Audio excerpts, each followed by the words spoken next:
Alrighty. Where are my glasses? Good morning, good evening, good day, and good night, whichever it is, wherever you are. Alright, we are doing something a little bit different today than what we've been doing for the last little while, because this is something I also used to do back in the day. Doing it a lot more in more recent days, obviously, as well. And that is, we're going to be going over the most recent UA. Just gotta do a thing here.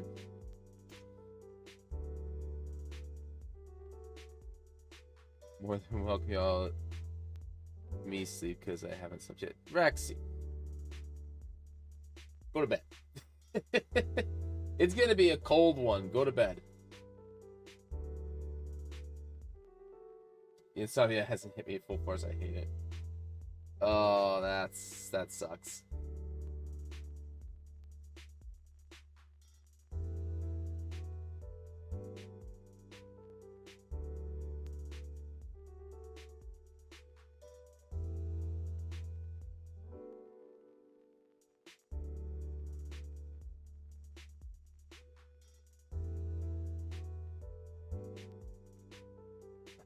I'm a gremlin and I'm cooned in a nice and quick.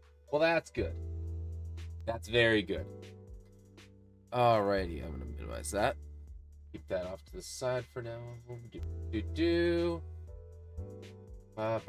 Okay. It has been so dry the last like 2 weeks. Like, I swear I've developed a sinus infection because of it. It's driving me nuts.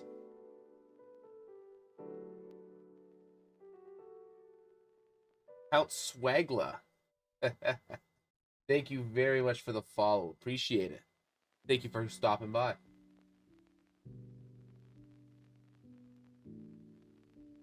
Alright, so I heard that we finally got the thing that we've been looking for the past like 10 to 12 years, which is a spellcaster monk that isn't the like really garbage level that the original Elements monk was. So I said, well, I simply have to find out what this is about now. So we got Mystic subclasses. You're going to bed now, but might be back later though. Okay. Have yourself a good sleep.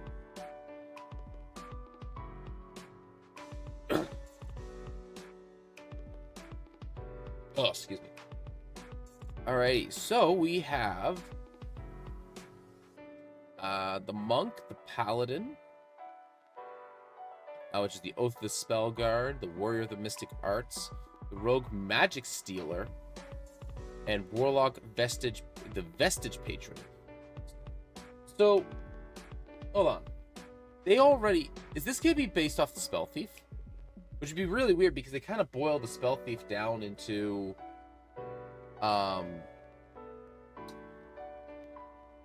like just a single feature in in the arcane trickster. Have fun with D&D stuff always. Rest well. Vestige patron. This feels like an idea that should have happened a while ago. Vestige is, I believe, historically like a dead deity, or a deity that barely is existing. So, you know, it's one of those things. Both the spell guard. I think that's a Faerun thing. Can't remember. Spell guard. Anyways, and then the mystic arts is, well, yeah. Alrighty, so we're gonna just start right in with the monk.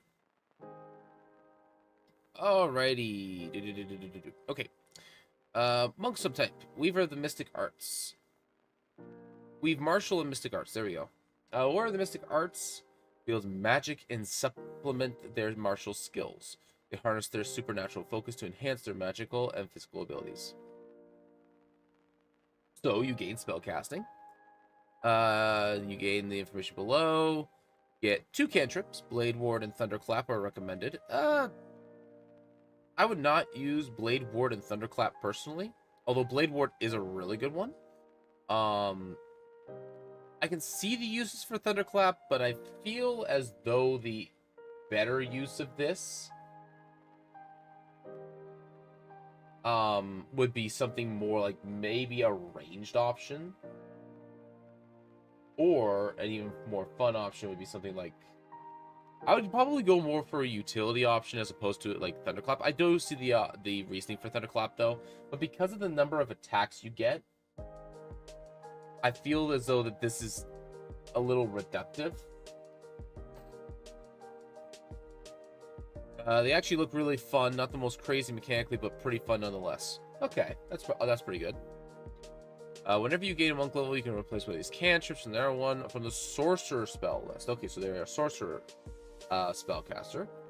This means that they do have pretty limited spell selection. When you reach level 10, you learn another cantrip of your choice. Spellcaster says how many slots you have to cast at first level. Long rest slots, and they are a 1/3 caster. They get a prepared spell list, which is... It's weird that it's 4/4/4 to me.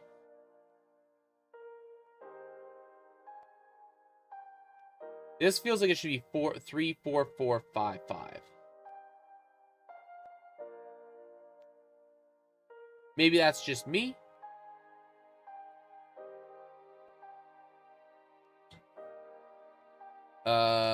Prepare spells. You get yours to 3, starting with jump, magic missile, and shield. I mean, jump is an easy, obvious one. Shield is also another easy, obvious one. Magic missile is a little bit weird to me. I don't think I'd want to take magic missile if I'm playing a monk. Let me bring up the sorcerer spell list here on the side. I'm going to try and not spend much more than half an hour on each of these, because I want to make sure I get through them all.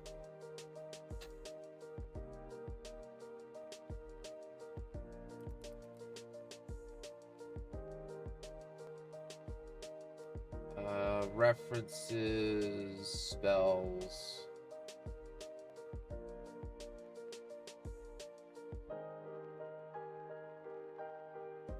First, sorcerer.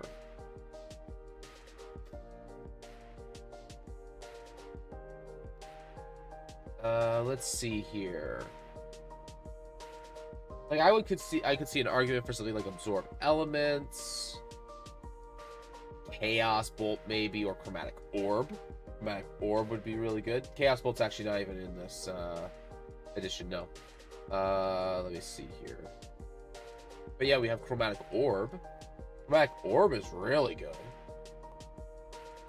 Deals 3d8, and then if you roll the same number on 2 or more of the dice, it leaps to another target. Like, that's really good for a first level spell slot. You can also make the argument for something like Fog Cloud or Ice Knife, any of these utility-oriented style ones. Possibly even Sleep. Thunderwave, maybe. I think substituting Magic Missile for an area damage effect is definitely a better idea. No Long Stride at level 1. I think that's a level 2 spell. But yeah, these are fine. And of course, you can choose these at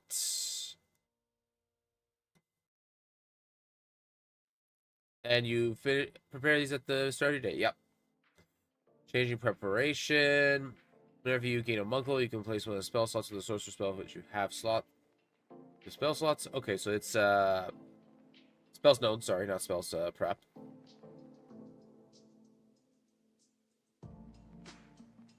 So, you know, pretty standard. This is something I'm surprised that we didn't see on the Elements Monk. Like, this has always confused me as to why we don't see this on the Elements Monk.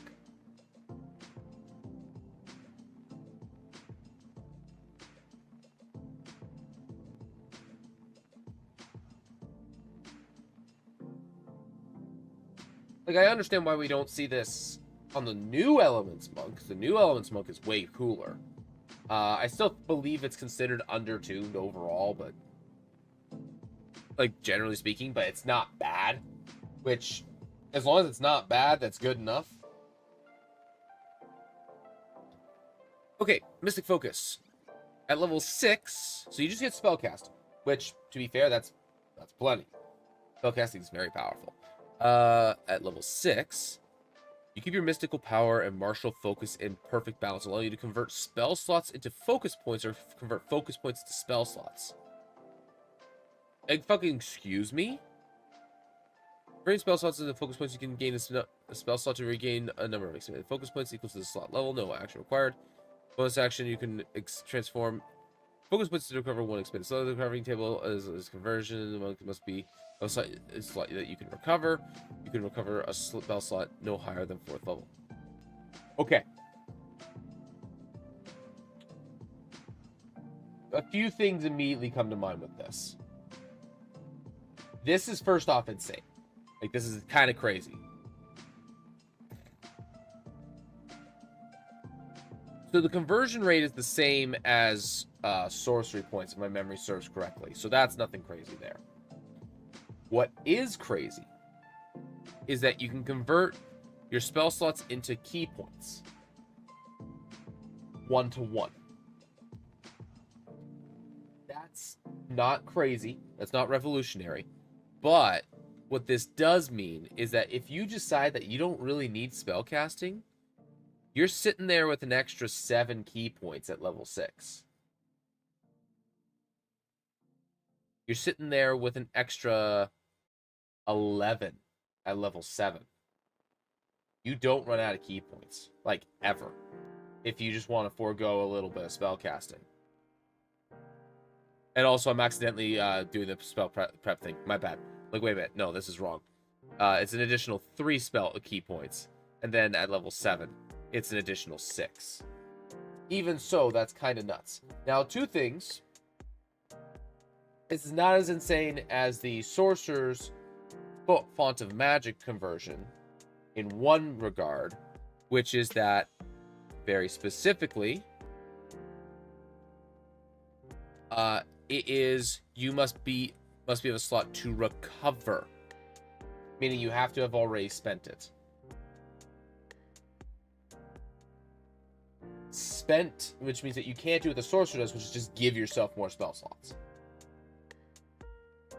There's another thing here, though, that I think makes this ability absolutely busted. Or insanely high value. One or the other. And that's, you recover E points on short rests. You don't recover Font of Magic on short rests. Meaning you're a 1/3 spellcaster with spell slot recovery. Effectively. Like, to a certain degree. And it's no action required as well, right? So, no, it's a bonus action to recover a spell slot, but either point.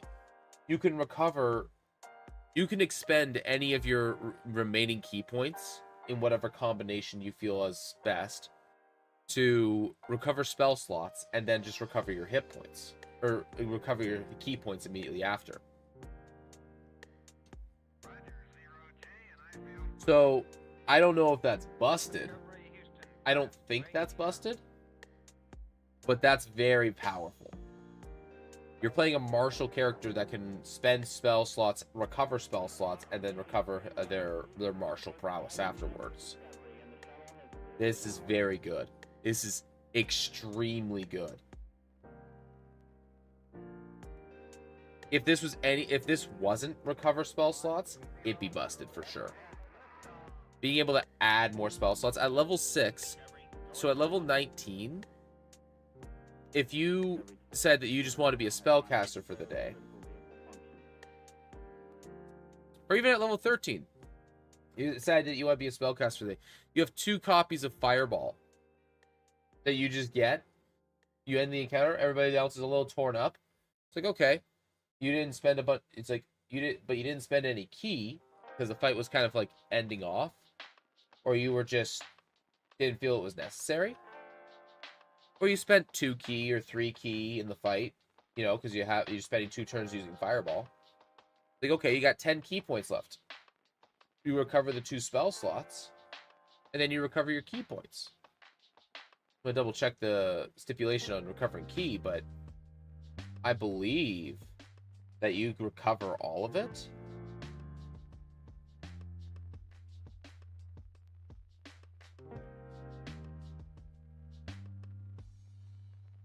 Martial arts focus. Whenever you expend a focus point, it is unavailable. It is unavailable until you finish a short or long range rest. At the end of which you regain all expended points. Yeah, so you recover all lost points when you finish a rest. That's crazy. You can literally get 2 third level spell slots as of 13th level. You have +2 spell slots, +2 Fireball. Now, granted, at level 13. +2 Fireball is not huge, but it's still pretty good.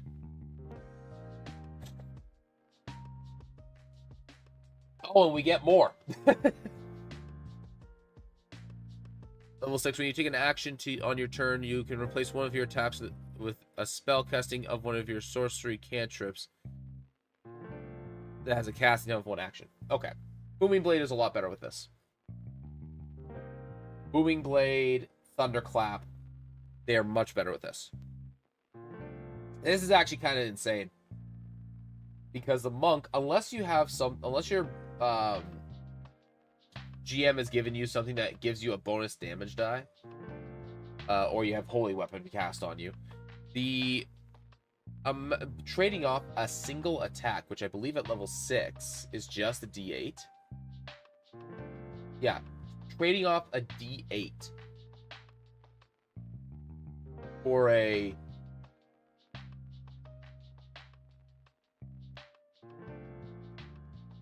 Thunderclap.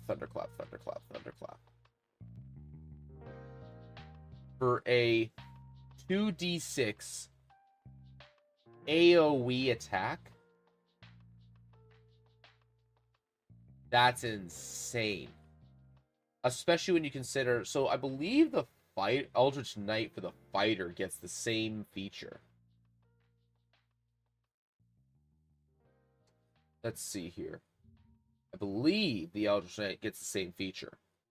Stand by. Let's take a little look here.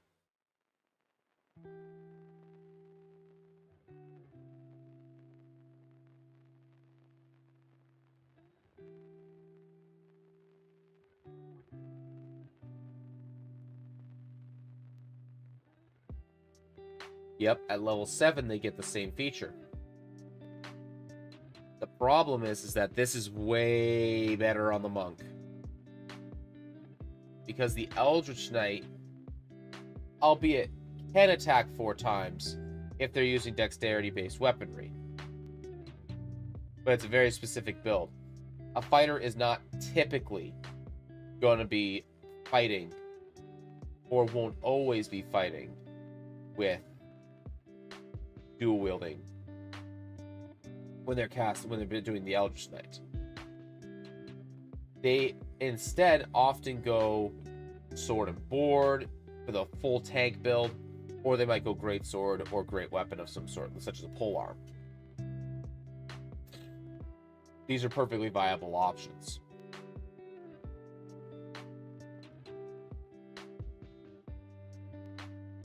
Ooh. Excuse me. Yeah, this is... The monk is giving up a quarter of their offense. A third without spending ki. The fighter has to give up half. Yeah, this is insanely good for the monk. This is a way better feature for the monk. You give up way less overall. You're giving up a single damage die, whereas the fighter is giving up a lot more. On top of that as well, because fighters usually stack numbers on individual attacks as well. That is insanely powerful. Or just, you know, just tap a Shocking Grasp in there. Instead of doing a 1d8 punch, you now do a 2d8 Shocking Grasp, which Shocking Grasp obviously is better than a punch because it has bonus effects.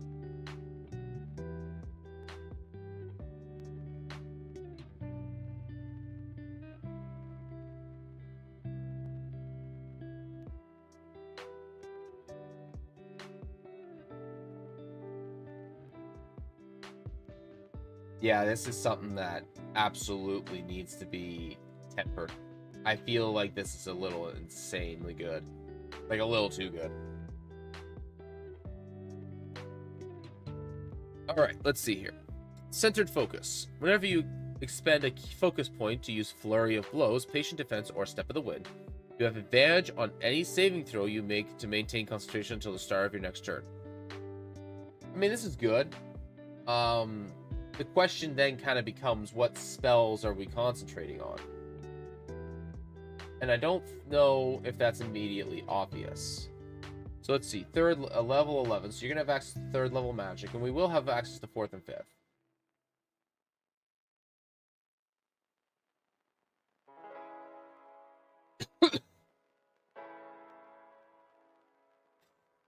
There are some, like, decent spells, but I don't really see anything in here that is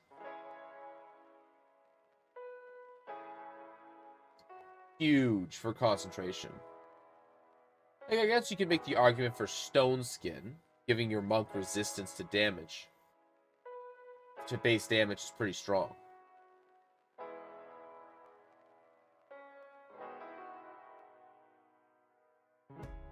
But, or Polymorph. Polymorph is, of course, not the insane spell that it used to be.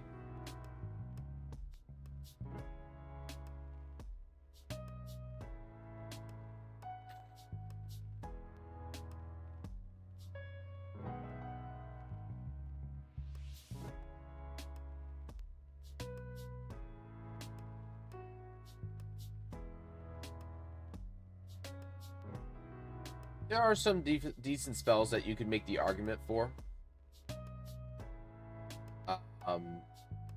Yeah, there's some decent ones, but I don't see this as being a very particularly huge or important thing for us in this case. Feels a little... I feel like this is kind of useful, but not insane.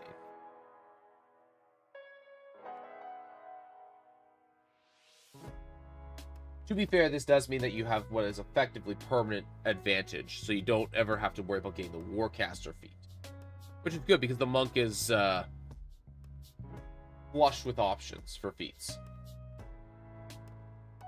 And then at level 17, our big capstone, when you take the attack action on your turn, you can replace 2 of the attacks with the casting of one of your first or second level sorcerer spells as a casting out of an action. Okay, I can see that. This lets you cast spells that you want to get some value on without giving up your offense entirely.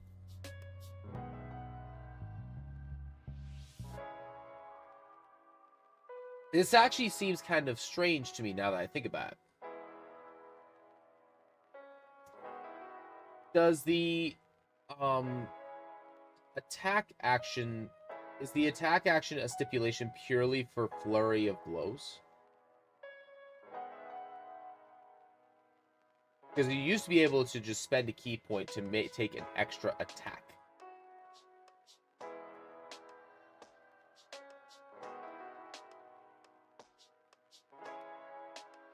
You expend 1 focus point to make 2 unarmed strikes against as a bonus action.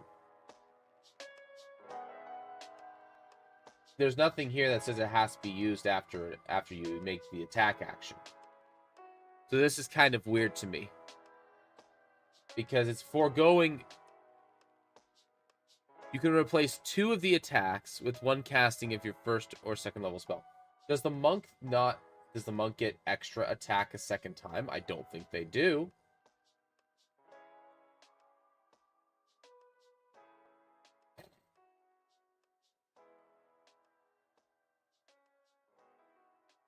No.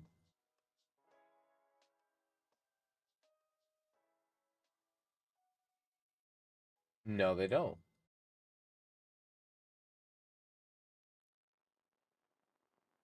At level 10, you can use the expend a focus point to make 3 unarmed strikes instead of 2, which is all good and fine.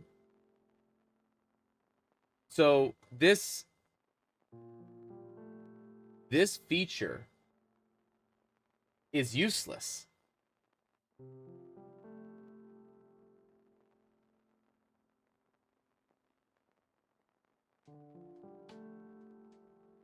This is actually a non-feature. Like, unless I'm mistaking something here.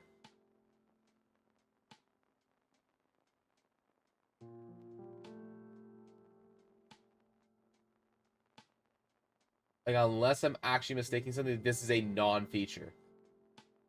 By the way, again, this is just a feature lifted from another class. Where's the fighter? I think it's the fighter. Eldritch Knight that has this.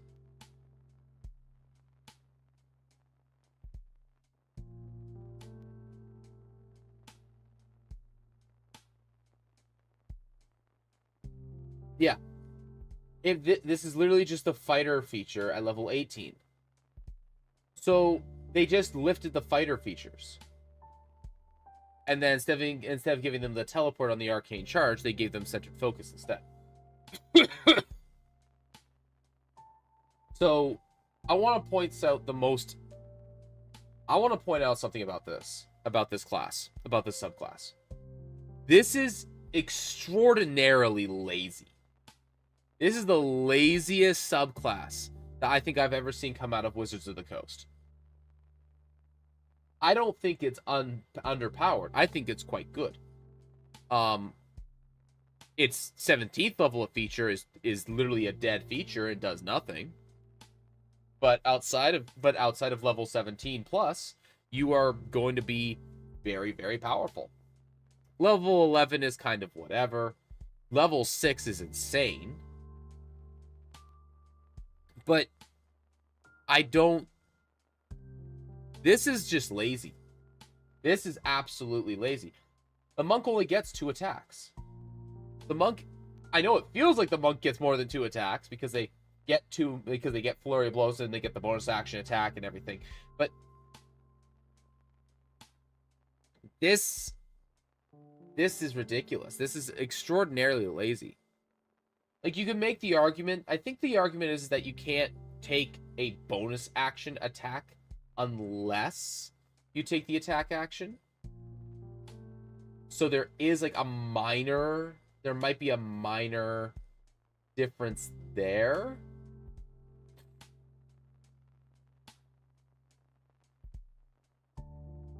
No, you can just make an unarmed strike as a bonus action, period.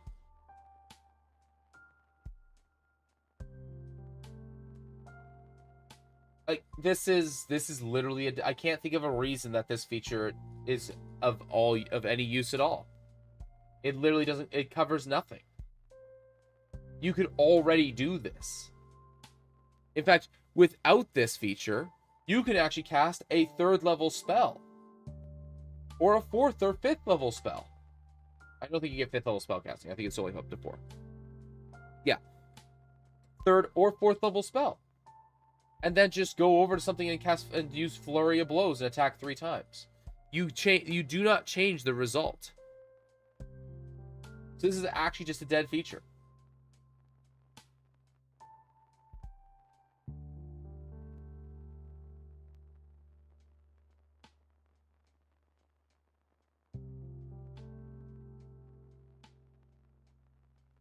Oh, lost the chat on my phone on the side here.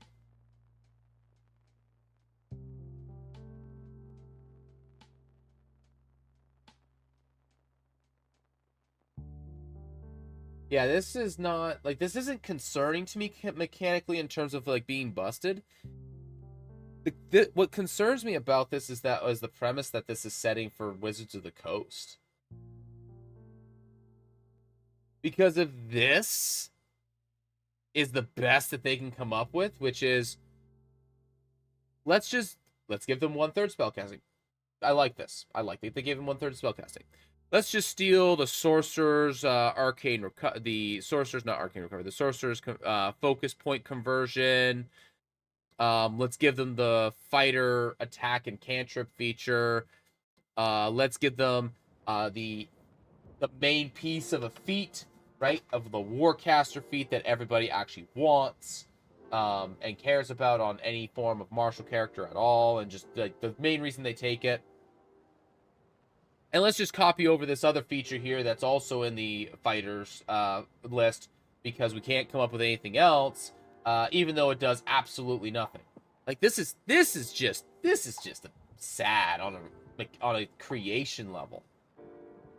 I'm actually kind of insulted. Like they couldn't give them like, you know, expend some key points for a spell slot or a number of spell slots and give them like a smite feature or something like that. They couldn't do that. Like there's so many ways that they could have changed this to make it cool and interesting.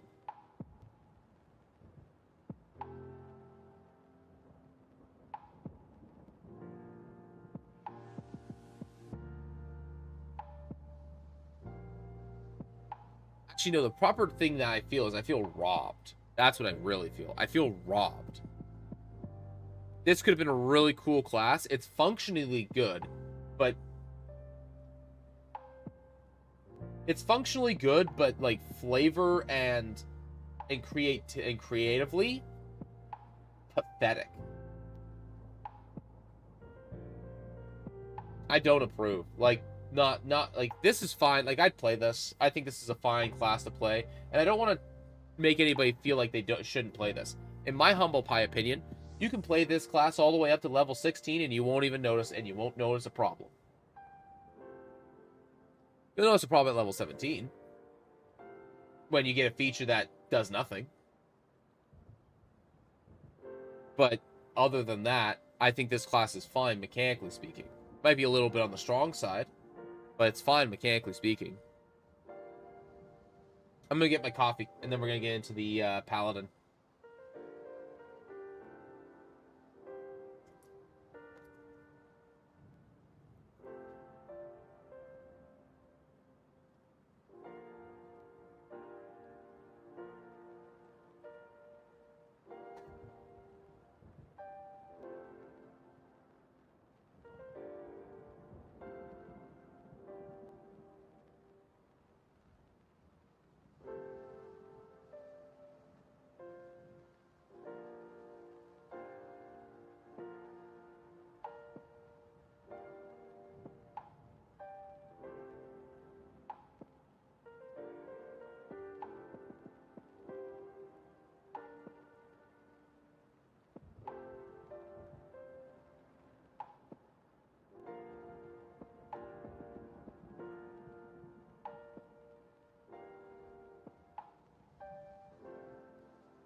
All right.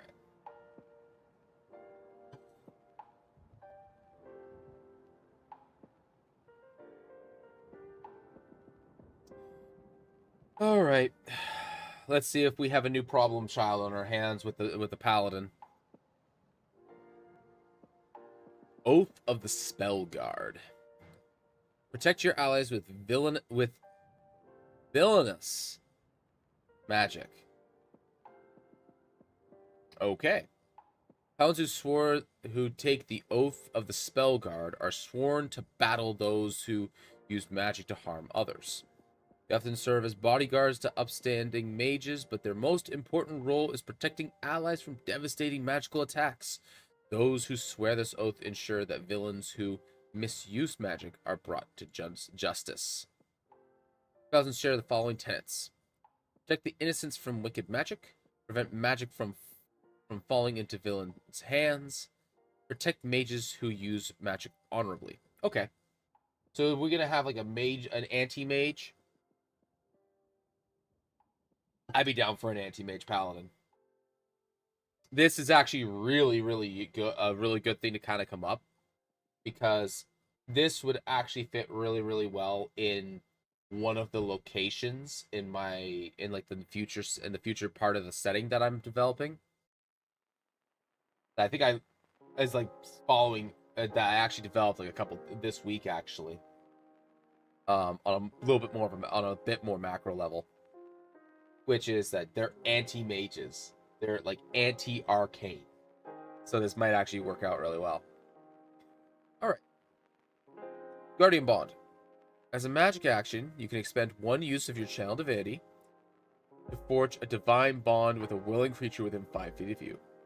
Bond lasts for 1 hour until you have the unconscious condition. The duration while bonded, creatures within your reach, and is hit by an attack roll, you can use a reaction to add your charisma modifier, minimum of 1, to the creature's AC, possibly causing the attack to miss. So note one thing here. The creature needs to be within 5 feet of you to create the bond. Bond lasts for an hour. While a creature within your reach. I don't believe reach is a proper term, but generally speaking, reach refers to attack range.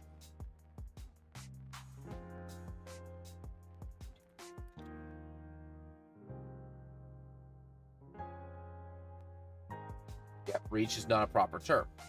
So,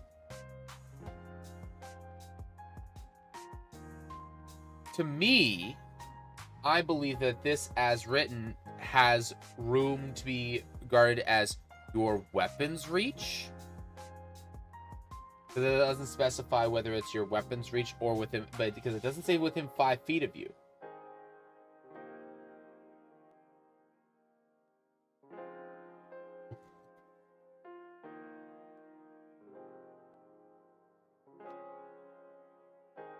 So that's really good. And you add your charisma to the creature, so +2 to +4 over the course of the game, somewhere in that kind of range. I know a lot of players really, really, really like charisma second. They may even like charisma first on paladins. They want to go that spellcaster route. Because of all the benefits that you get for having a high charisma.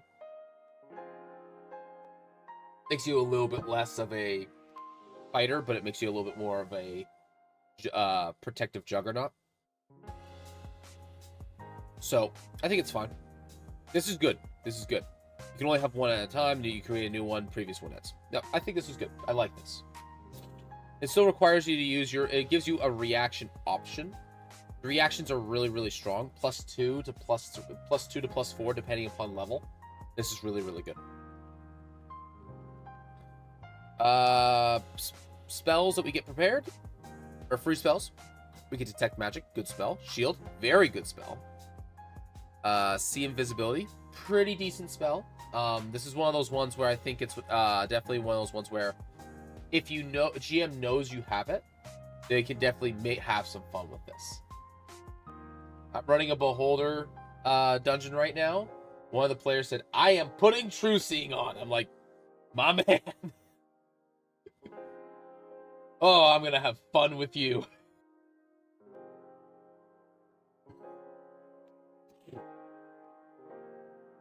Counterspell, very good. Dispel magic, very good. Silence, a very good spell, especially when dealing with mages. Free of movement, decent, pretty good spell. Oluk's Resilient Sphere, another decent spell. Not insanely good, but generally decent spell. Circle of Power, I have to remind myself how that one actually works.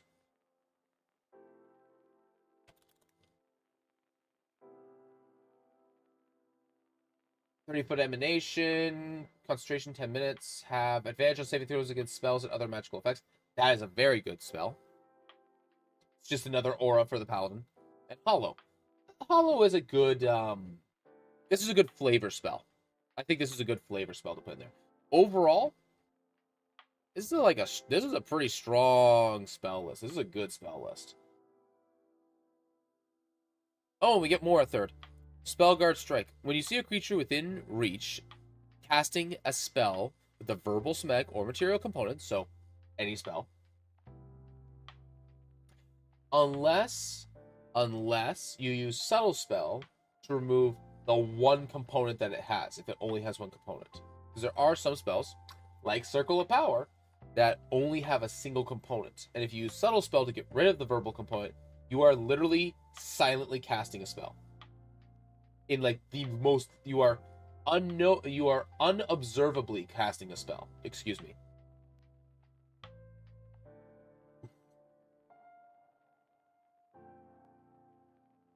You get to get a reaction to make an attack with your weapon or unarmed strike against that creature. Pretty good. So the two features are both reactions. I like this. I think this is good. I think leaning into reactions on the Paladin is really, really smart overall, because they have a lot of good actions already.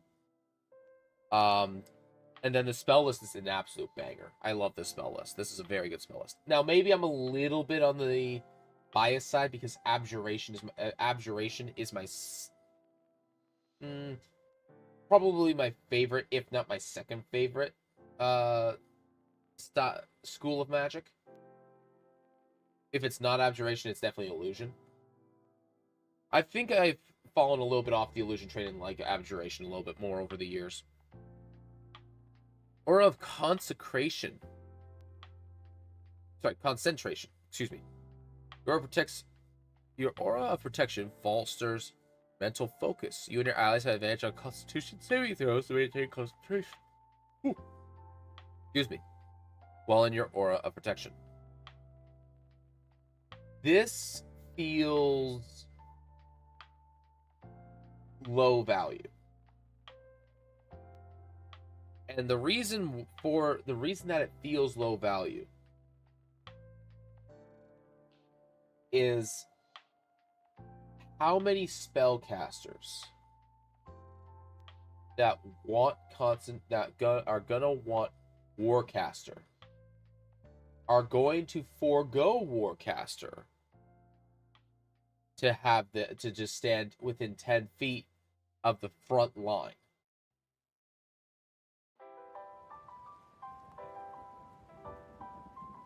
I do not see this as a particularly good feature in practice.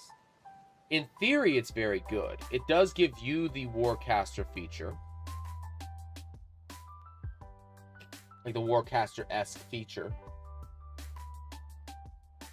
So it's pretty good.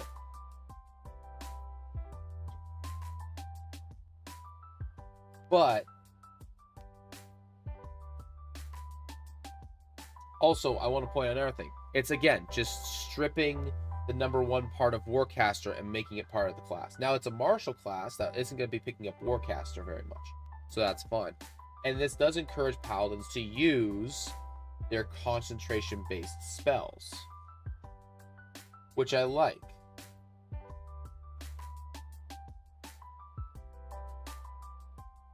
The thing I take issue with this is that this is just strictly a much better version of this as well. Or sorry, of this.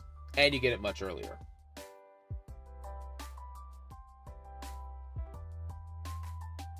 And it's not like either of these classes are lacking in saving throw power.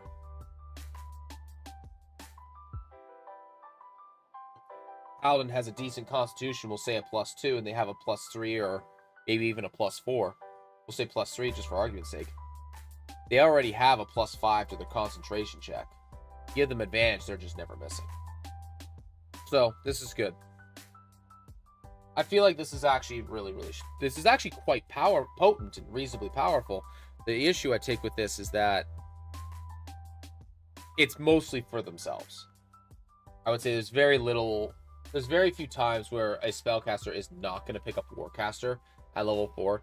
If they don't, there's a very low chance that they won't pick it up at level 8. Rendering this kinda on the not so great side. Level 15. Spellbreaking Blade. Immediately after you hit a creature with your Spellguard Strike, you can cast Counterspell as part of the same action. Spellguard Strike is the reaction.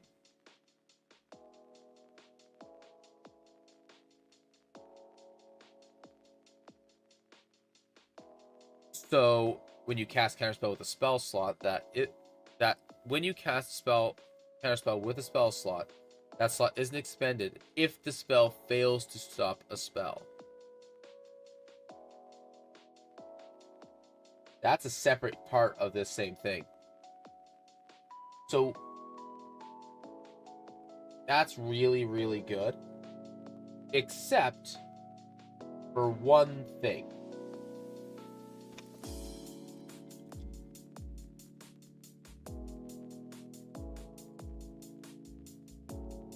Let's have a little look at Counterspell.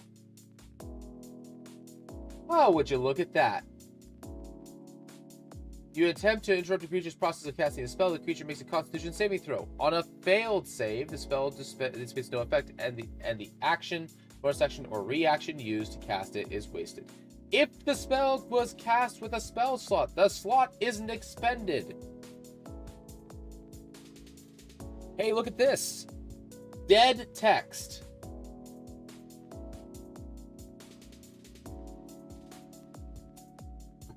One of two things is happening here. One of two things is happening here. And I'm certain of this at this point. One of two things. Either the people designing this fucking game do not actually play this game. Not really. Or not a lot. Two, so that's the first option. Second option, they got AI making this fucking shit. And they're just, like, proofreading it and shipping it.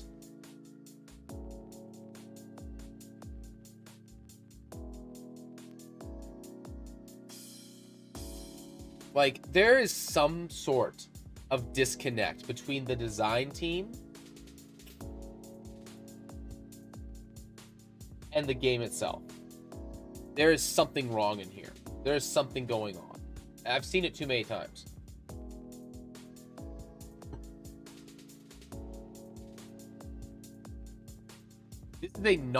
This is a non-factor on this feature. This is a dead piece of a feature. Immediately after your creature, you can cast counterspell as part of the same reaction. That's dope. I think that's cool. I really like this idea of them just kind of stacking on the things that the paladin's already doing, right? More reaction options and, buff the aura. But more reaction options make the reaction option better. Right? I think this is fine. I think this is really good. Sorcerer casting Fireball. Haha, smack. What's that? You cast Fireball? No, you don't. I think this is good overall. I think this is fun. I think this is awesome.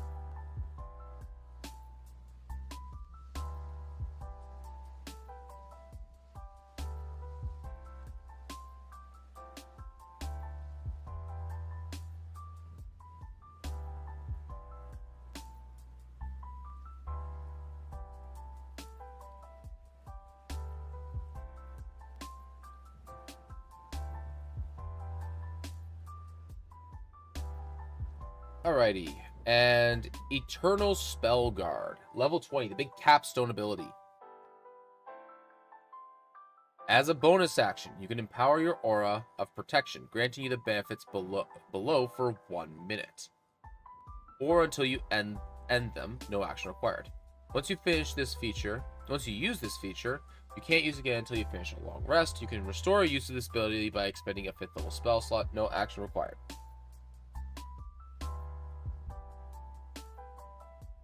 Bodyguard. While the target of your guardian bond is in the aura, that creature has resistance to all damage. Okay. Pretty cool. You and your allies, protection from magic. You and your allies have advantage on saving throws against spells.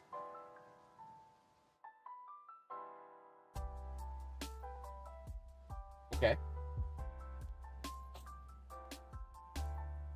Your spell attack your attack rolls against you and your allies in the aura have disadvantage. So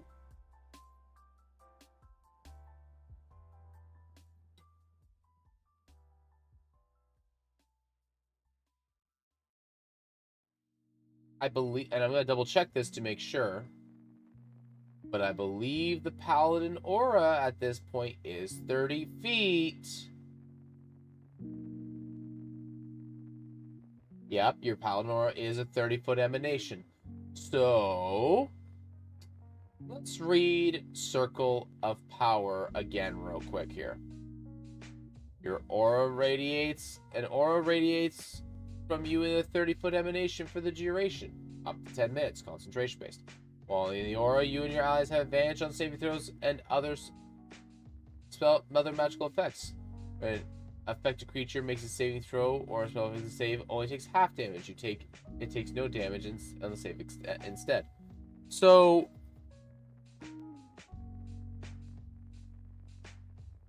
this is a modified Circle of Power that does not require concentration, lasts for 1 minute instead of 10 minutes, does not require concentration. I think I mentioned that, but does not require concentration. And you lose out on the save null effect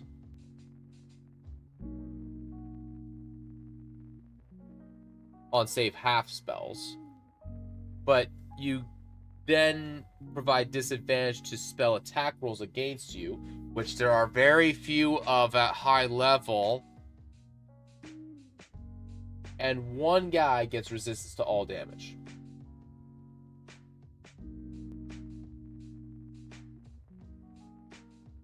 By the way, I'd like to point out you have advantage on Constitution saving throws. You probably have a plus. There's a very good chance that you may have gotten proficiency in Constitution saves at this point. So, because you may have gotten resilience, which means that you now have a 6 plus 4 plus 2, we'll say. You have a 12 on your con save, and you have advantage, we'll say. Yeah, no, you're not going to lose concentration anyways. I honestly... And a lot of people can get resistance in a lot of other ways. Now, this is resistance to all damage. That's pretty good. That's pretty strong. It's only one person, though. There's a lot of ways to gain resistances. Most characters have resistances by level 20. This... Now, granted, I'm trying to poke holes into this feature as much as I possibly can. This is not a bad feature, but it really lacks the wow factor that other Paladin capstone abilities have. Like, this lacks the epic factor. This lacks the wow factor. Because 3 levels ago, you could cast Circle of Power, which does something very similar. For a longer duration, too.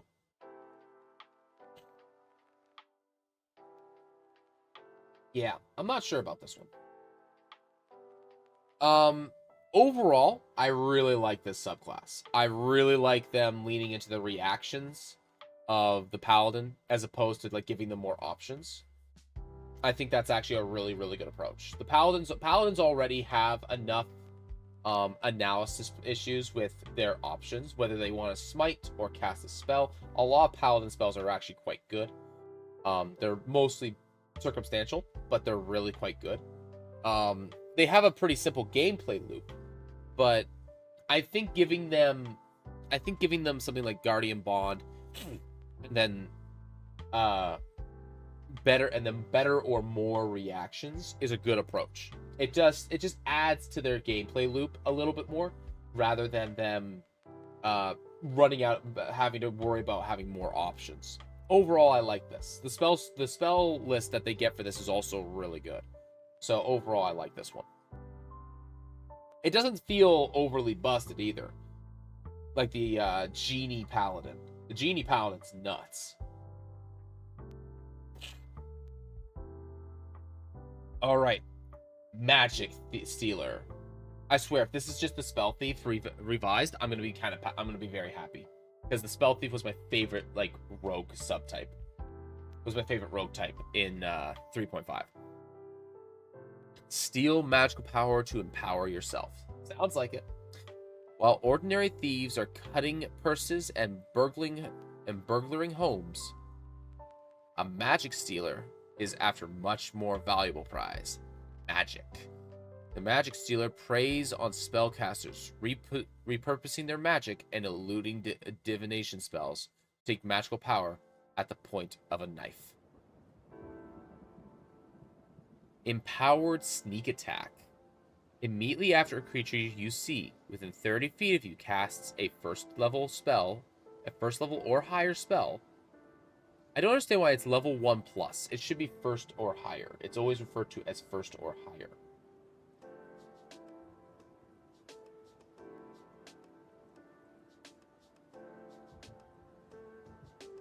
Right? Like, am I crazy? Did they change it? I thought they referred to it as first level.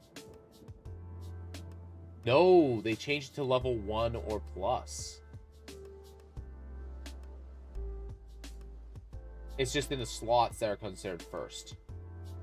Interesting. Okay, so this actually matches up with the lingo that they've been using then. Never mind. You take a reaction to absorb magical energy from the spell. When you do so, until the end of your next turn, the next time you hit with sneak attack, you deal extra force damage. To determine the extra damage, you roll a number of d6 equal to the spell level and add them together. Ooh.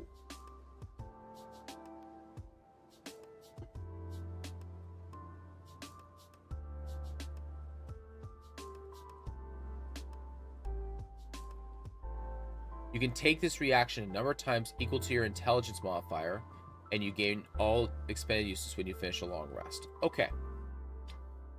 How do I feel about this? We'll get to drain magic in a second here. This on its own, pretty good. It actually really pushes you to want to like lean into the intelligence on a rogue as well. You could actually get away with a +3 on your dexterity for most of the game in this case. Like, it just focus on getting plus weapons and then lean heavily on your intelligence modifier to get more uses of this, because this is where your damage is at, and then go dual wielding, because you get advantage a lot, right? There's so many ways to gain advantage in 5.5. You don't need to necessarily use your bonus action to hide all the time. There's a lot of ways that you can do it. So I like this. And it's what, after a creature you see within 30 feet, you can absorb magical energy from the spell. You don't actually do anything to the spell itself. Meaning, you can have one of your teammates set you up. You can be in a position where the sorcerer in the party, or the wizard, or the cleric, or the druid can set you up. They cast their big spell. They cast a big spell. You absorb a little bit of that magic. Now you've got a bunch of extra dice. Now you can bonus action hide on your turn and go for that one good hit.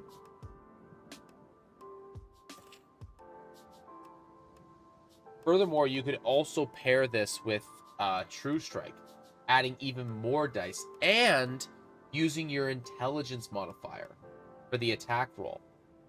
Meaning you could go full intelligence rogue. That's actually cool. I want to play this. This is really cool. I want to play this. I'm playing this. This is cool. I think this might actually outdamage the assassin as well, just off of this alone. This might actually outdamage the assassin, which is a bit of a problem, not gonna lie.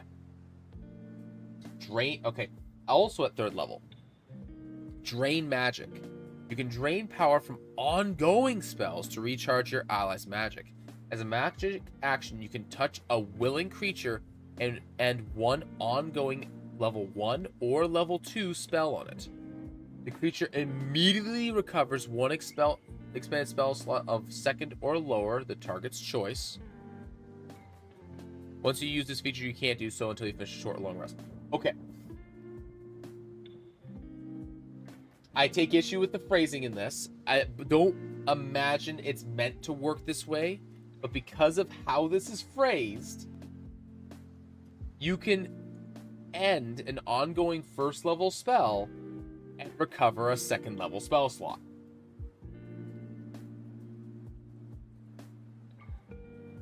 With the way that this is written, I don't think that's the intended method that this is supposed to work. I believe this is supposed to work if you end a 2nd level spell slot, you can get a 1st or 2nd, and if you end a 1st, you get a 1st.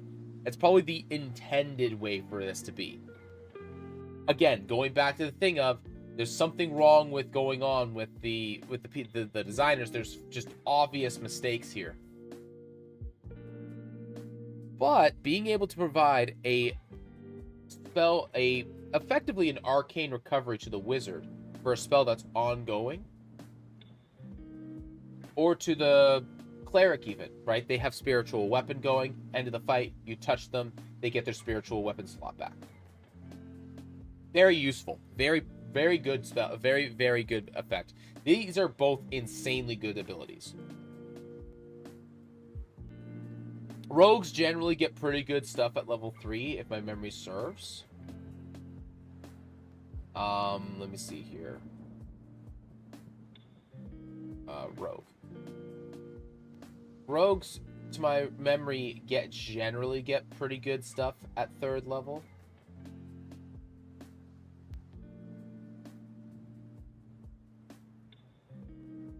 Yeah, like they get psionic power, they get the assassinate stuff. Full spell, like full 1/3 spell casting. Of course, they get their psychic blade as well, and then they get fast hands. Fast hands is actually insanely good. In like high momentum. On high momentum, and the fact that you can take a magic item on a magic action on a magic item, which means that you can cast you can use wands as bonus actions as the thief. So like there's a lot of really, really good stuff that you get here. Important thing to note here, unlike a lot of other rogues, actually no, I think it's only the one. No, it's just the thief that gets the benefits on bonus actions and the arcane trickster. Okay, never mind. So it's not a thing that's standardized. I thought it was. These are good features. These are very good features. I think that drain magic needs to be fixed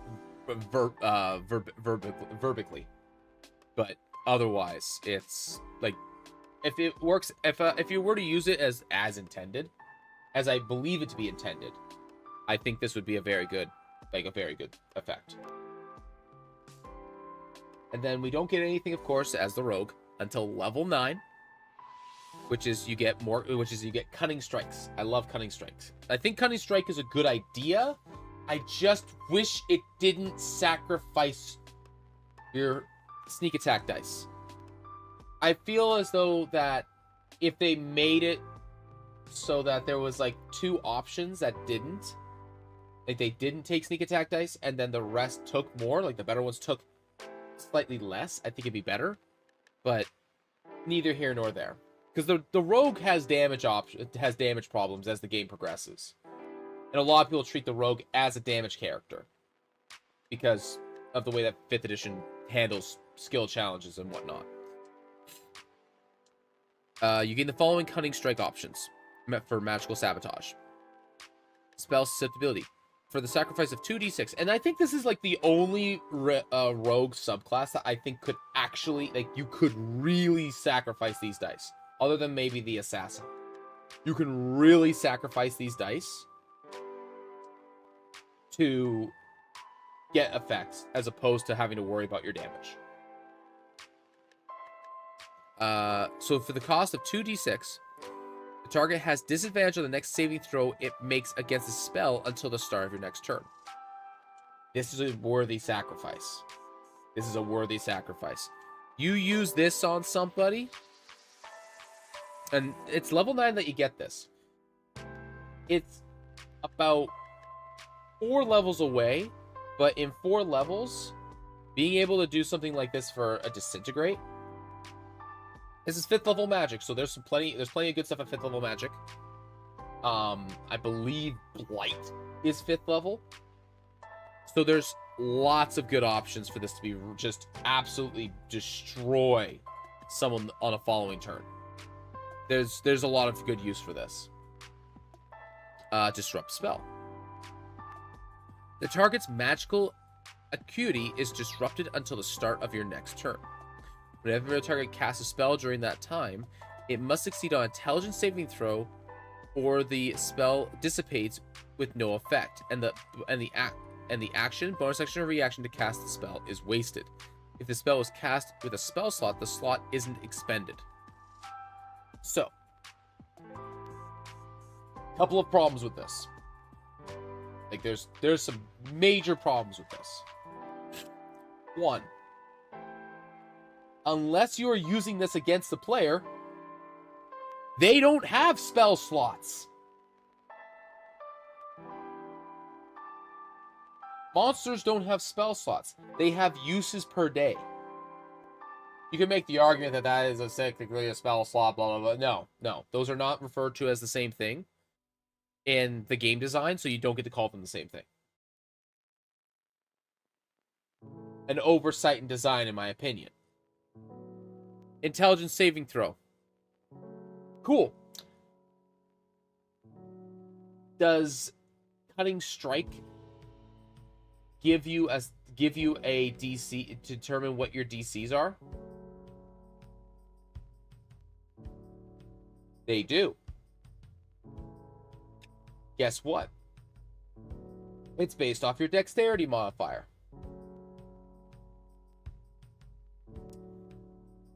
Do we want to be bamming up our dexterity modifier with this class? Not really. We kind of want to be pushing our intelligence modifier and use True Strike. Right?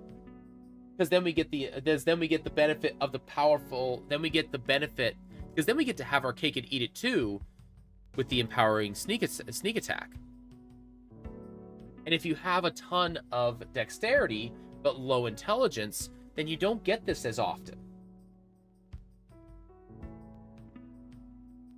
And then on top of that, you lose out on all this damage as well to get this. Like, now this is a worthy expenditure of this ability of that damage. I think sacrificing 10 or 11 damage to make it so that to impose a saving throw on a spellcaster, especially if it's not an intelligence-based spellcaster, which most spellcasters are not.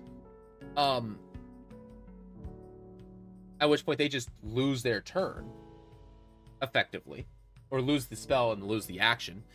Note, because they didn't actually cast a spell, they could arguably use the spell try to cast a different spell. And it's whenever they cast a spell during that time. So they could try again with a different spell that costs a different action. Potentially. But they'd have to make the save again. So there are upsides and downsides to this. I think this is fine. Like, I think this is good on a design standpoint. I think that they should make a note for magical sabotage that they can use their intelligence in place of their dexterity for the saving throws. I'd probably allow that myself as a GM, but that's pretty good. Steel resistance. You choose one kind of damage. If that target has resistance to that kind of damage until the start of your next turn, the target loses that resistance and you gain resistance to that damage type. Okay. So this makes there's a funny thing about this. There's a funny thing about this. Obviously the big powerhouse of this spell class, of this rogue subclass, is setting up the spellcasters. That's like the big theme of this, right? You have the paladin that's protecting spellcasters. You have the magic stealer setting up spellcasters. It doesn't say energy resistance or anything. So I can steal the physical resistances of an adamantine golem. I'm just going to let that cook for a minute. I'm going to be right back. I go to the bathroom.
Okay. All right, I have returned. Let's see here. But where were we? Oh yeah. So there's some like very obvious problems with this, but I think it's more of a trade-off, and it's a trade-off that I think I'm okay with overall. I think the answer is you just willingly take the lower DC with your cutting strike, with your cutting strike on these, because you're gonna be a absolute juggernaut, like absolute powerhouse when it comes to damage, because you're gonna be able to you can reliably get the highest spell slot being cast in your party and just body your opponent. Like level 9, someone's casting a 5th level spell. You are doing 10d6 plus weapon. Like, and if my memory serves, I'm gonna double check, but I believe True Strike scales at level 9, goes at 11. So you deal an additional 1d6 right now.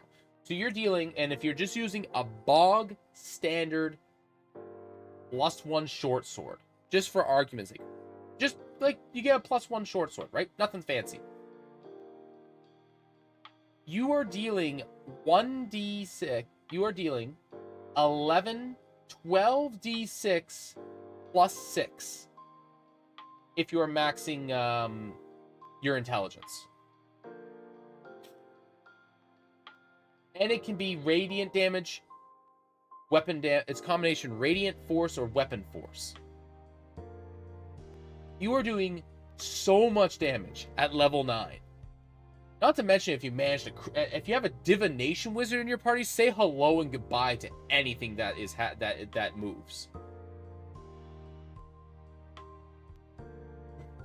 Because he's going to give you advantage if you didn't already have it. He's going to give you his nat 20 portent die if you have it. It's like, what's this? Boss monster? I have a pocket 20. What's this? I just finished casting a 5th level spell that made you, like, I don't know, what's hold monster? Hold monster's yeah, 5th level spell. What's that? I just cast hold monster? And you are currently paralyzed and automatically gonna take double damage from the attack that's coming from this rogue? What's this? He got a bonus 5d6 damage because I just finished casting hold monster on you? Say hello and good night. Holy. Like, that is crazy. And by the way, that's a 3rd level feature. But at level 9, it does that. Like, you're dealing 12d6 plus 6, assuming that you max out your intelligence for whatever reason. So 12d6 plus 6, plus another 12d6.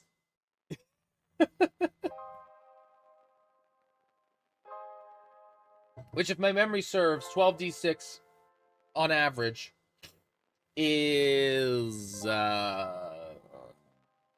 well, a crit would be 12 times 7. So that's 70 plus 14. 70 plus 14 is 84. Plus modifier. You're doing 90 damage on average to a helpless foe. Like they're just dead. You are killing most things in one round. If hold monster if you cast hold monster on a creature, and there's this kind of rogue in your party, and you succeed on it fails the save, it just dies. Like, it just dies anyways. In all honesty, most of the time. But then now it's guaranteed. Hell, you can even set it up to just go for disrupt for spell susceptibility, so they have disadvantage on it the following turn.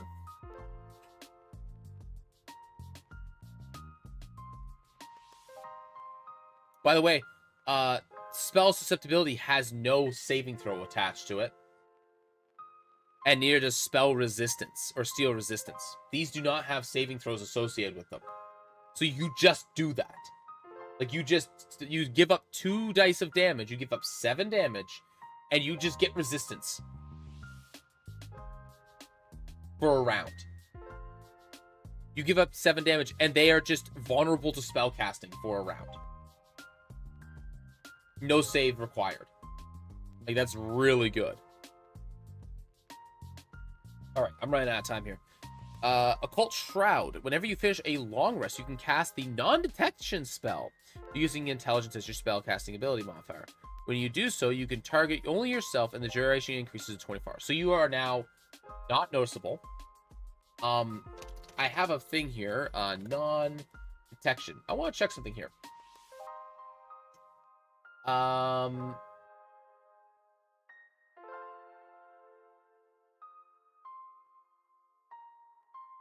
So 2 things. 1, you still have to pay for it. It's 25 GP a cast.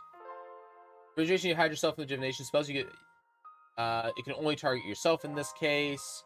There can be yeah. So there is nothing that matters here for your intelligence as your spellcasting ability modifier. Useless text. You still have to pay the material cost, 25 GP. And it lasts a day, which is good. I think this is a fine feature for 13. Most rogue features at 13 are a little lackluster.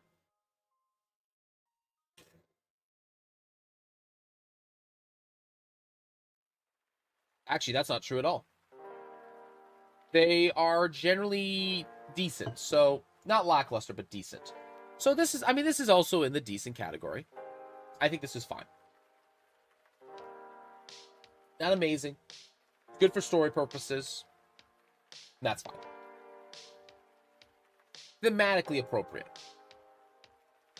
You can improve Drain Magic. Also at level 13. Okay. You can now use Drain Magic as a bonus action. In addition, when you use Drain Magic, you can end one ongoing first, second, or third level spell on the target. Excellent. You can refund haste. And the target recovers one expanded spell slot of third level or lower target's choice. I think this is a fine upgrade. I don't see this as a problem in the slightest. Being able to refund haste or anything of the sort in that kind of category, perfectly fine. Is it an ongoing spell effect on the creature? On it. So it has to be a spell affecting the creature. I would like to point something out. This is friendly dispel magic. Like, if your ally has hold person cast on them, you can just touch them as an action and just end the spell. You can touch a willing creature and end an ongoing first or second level spell on it. The ongoing spell that is... So this actually doesn't work on haste then unless they haste themselves. It is a ongoing spell effect on the target, and then you are refunding it to the target. So this is less good in the sense of, like, efficiencies, but it's really good in saving your teammates from getting destroyed. The ranger casts haste on themselves. You can give that back to them. That's value. That's really good value. And you can only use it once. But yeah, if you're a cleric or a spellcaster in your party gets held person cast on them, and they have an open spell slot, I mean, that's just free. Being able to just walk over, bonus action at level 13, it's a bonus action now. Just go, you are no longer paralyzed, and you get a spell slot back. It's a good spell. It's actually a better feat. It's not necessarily better, but it's different. It's a different kind of feature. And I kind of like this idea of it a little bit more.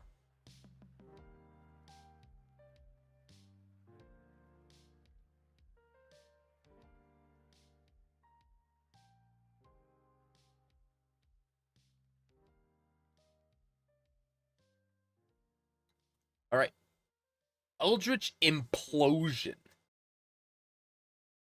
When you use your sneak attack, you can force the target to make a Constitution saving throw versus your Dexterity DC. On a failed save, the spell dissipates with no effect.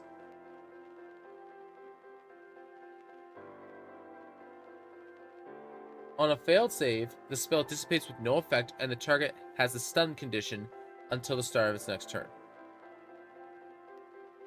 Wait. What? Hold on. Okay, you can use Empower Sneak Attack.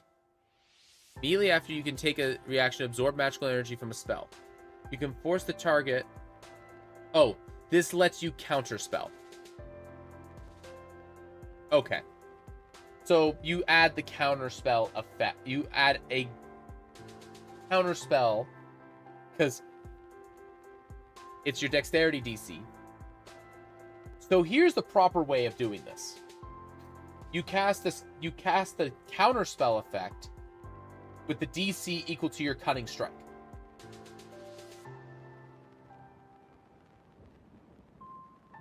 That's the proper way to do this.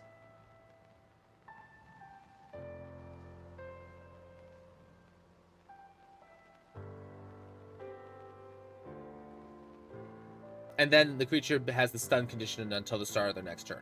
This is really, really good. And again, it's you can force, meaning you can still siphon this off of allies and not screw them over. This is pretty good. I actually kind of like this. Because, I mean, at level 17, you get, like...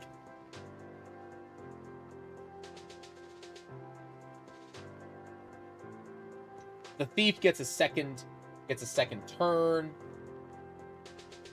The assassin gets to do double damage. Spell thief lets you just steal spells.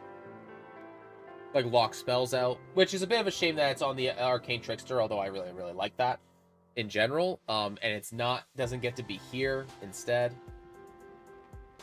I like this feature. I hate the way that it's phrased. This is a common thing in these UAs. Like of the recent year, like of 2025 and now 2026, where we're seeing really, really strange, like just bad phrasing.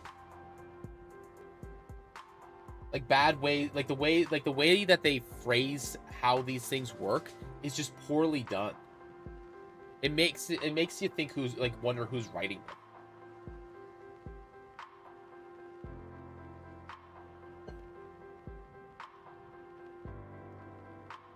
Overall, very good subclass.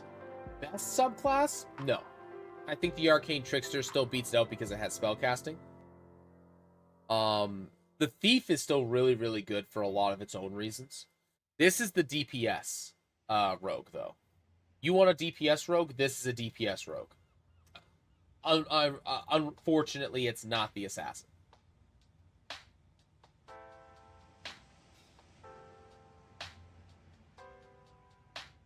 The assassin can do a ton of extra damage. But all their damage is front loaded into their first turn, and it's not even as good as it used to be, which in a way, thank goodness, because the assassin was too powerful before, in my humble opinion. Yeah, I think I really like this subclass. I think it's well designed overall. There's some clunky things in here with its phrasing, but that's common in the UAs at this point. Overall, pretty good. All right, we got one last one, and we got 20 minutes to get through it.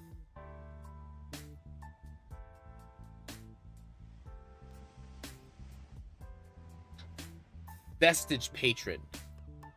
Wield the remnants of a dying god's power. I see Vestige Companion. I'm already happy. Your pack draws. Hey, Reaper, how's it going, bud? Your pack draws on the power of a dying god, a being once worshipped by countless followers, but now abandoned and forgotten.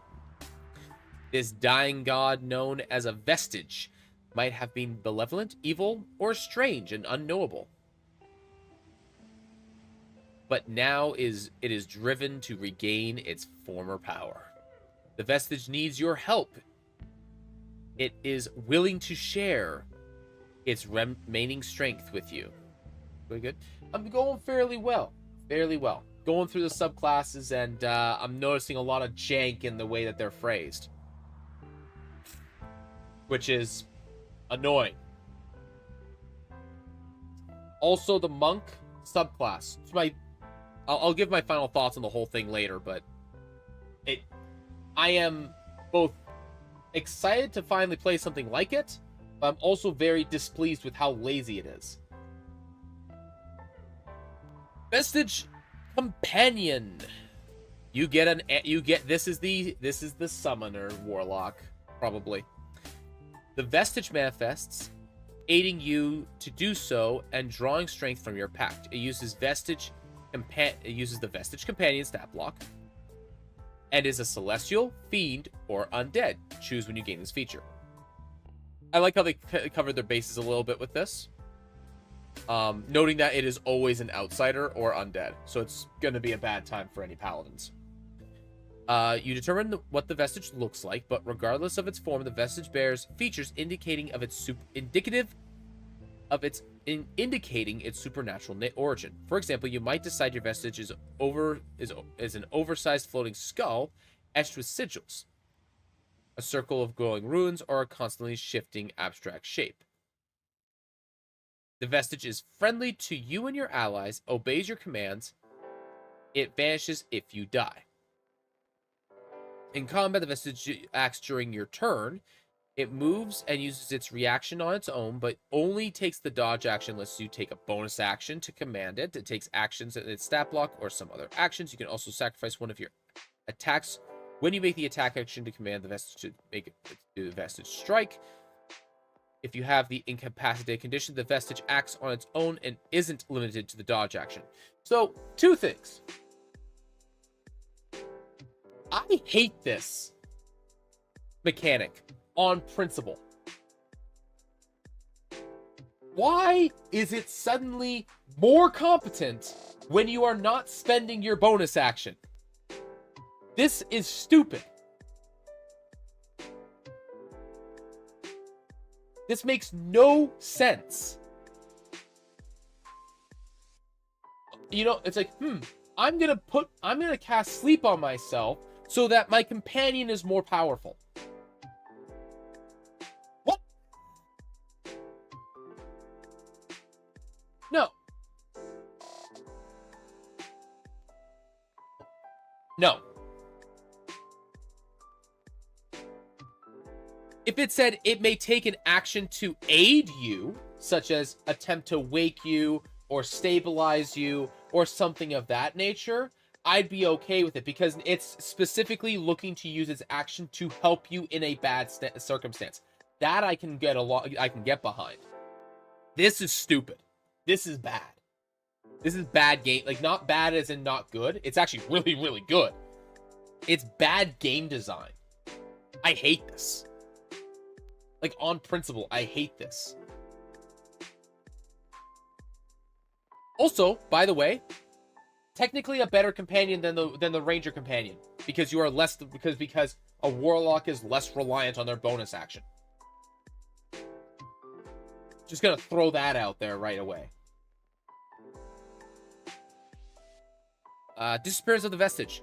When the vestige drops to 0 hit points, it disappears. You can spend 1 minute performing a magical ceremony, manifest it, maximum power within 5 feet of you. As a magic action, you can temporarily dismiss it to a pocket dimension. Oh, it's a fucking familiar too. As a magic action, while it's temporarily dismissed, you can cause the reappear an occupied space within 30 feet of you. Oh, so you can give it the high ground as well. Excellent. When a vestige drops to 0 hit points or disappears in the pocket dimension, it leaves behind in its space carrying anything it was wearing or carrying. I'm just going to point out, if I make a zombie, I'm putting armor on this thing. I'm putting it in fucking full plate.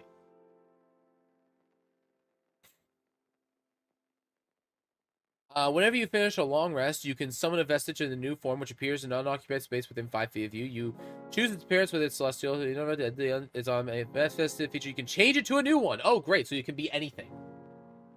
At any time. Let's see how good this thing is. Its AC is equal to 13 plus your charisma modifier. Okay, so it has an unarmored benefit, so you can't actually put it in full plate without actually being less good. But I'm going to tell you right now, until your charisma is plus 5, just put it in full plate. And if you have plus full plate, it's better. HP equal to 4 plus 4 times your warlock level. Vestiges have D6s for hit dice. Cool, so 4 times. So your level plus 1 times 4. It has a strength of 1. Never mind, we are not putting it in full plate. They have foiled me.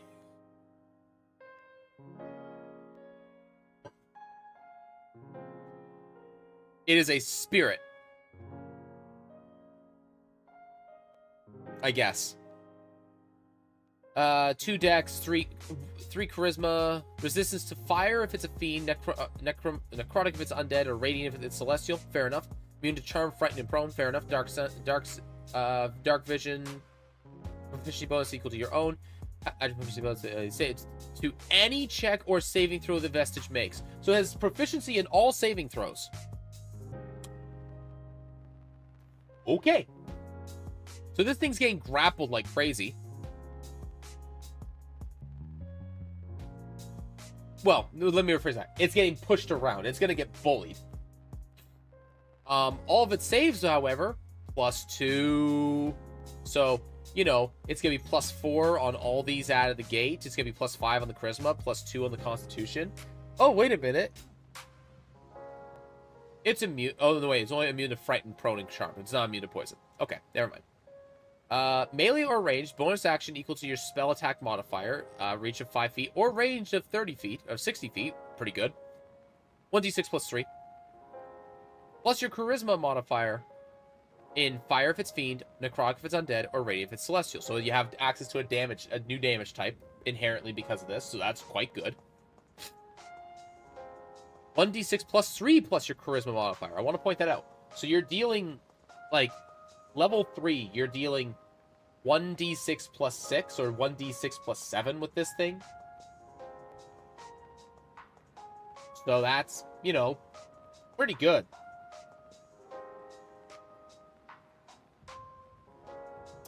Bonus action. Divine power. Your vestige manifests the remaining power of the following ways based on its form. Cursed invocation. The vestige place for undead places a curse on a creature you can see within 30 feet of you.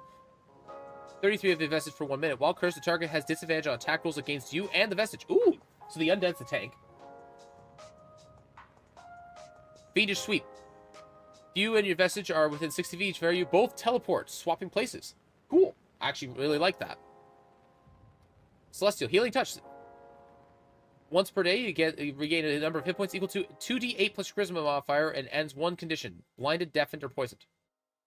So that's like a pseudo cure wounds plus plus budget lesser restoration as a bonus action on your companion. Pretty good.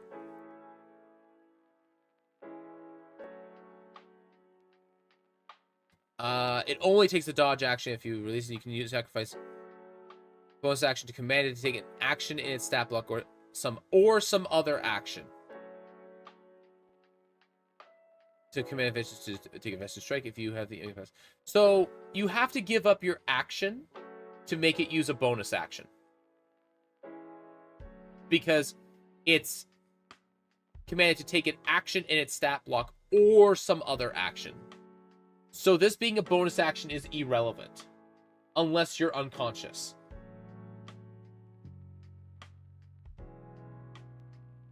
Okay.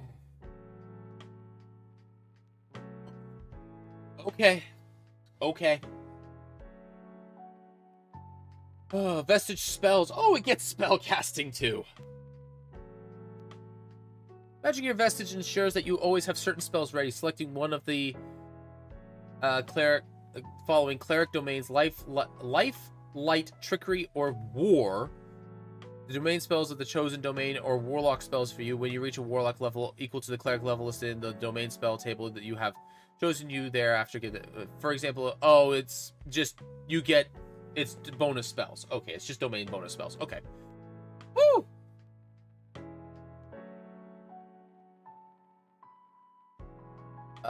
Vestige recovery at level 6.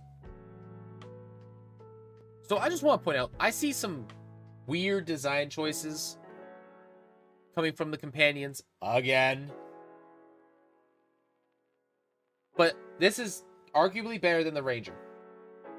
Already. Like, I'm just going to say it. Arguably better than the Ranger. Vestige recovery. Your vestige companion now regains its use of divine power whenever you finish a short or long rest. Or when you use magical cutting feature. Okay, so it's level. This is pretty good for level 6. I actually really like this. You get like more uses of the teleport or disadvantage or healing, not per combat per day. I think that's good. I think that's fine. Pretty good. Not amazing, but you're also a full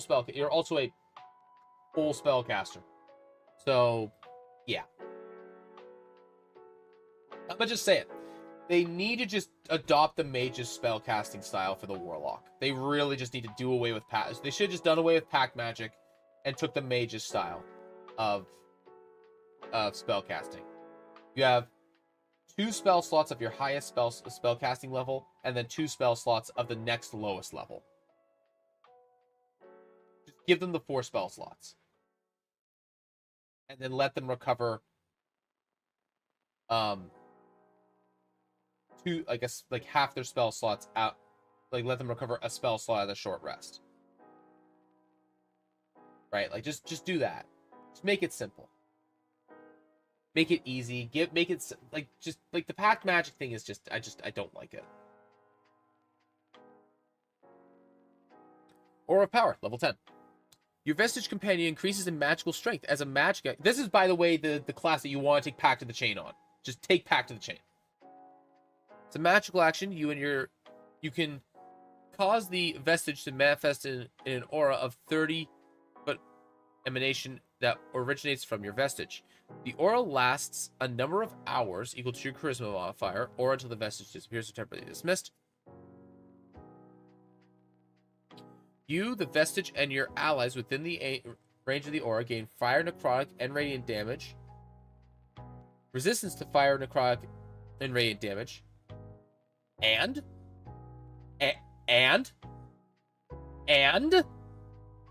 hello?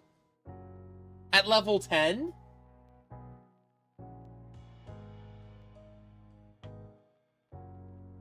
Number of hours equal to your charisma modifier. So 5?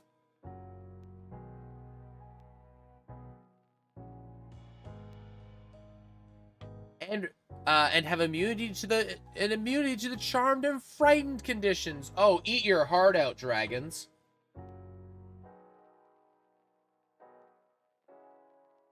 Once you manifest this aura, you can't do so until you finish a long rest. Yeah, no shit. Holy.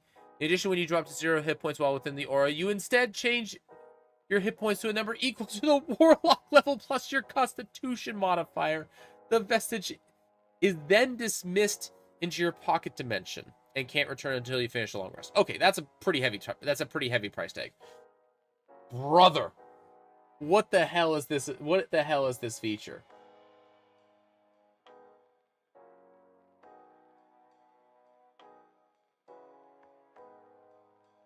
Hold on. I am doing a quick thing here. Archfey. I'm gonna look at other level 10 shit. 1 second.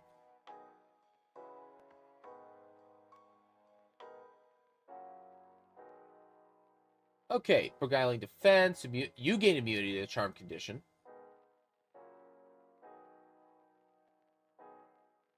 You get a reaction when you get hit with an attack roll. You gain temporary hit points whenever you use the magical cunning feature, which stacks with other forms of temporary hit points. And they go to the entire crew.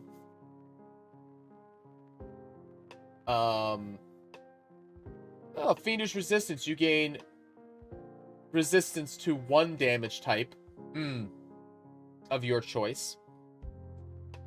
One.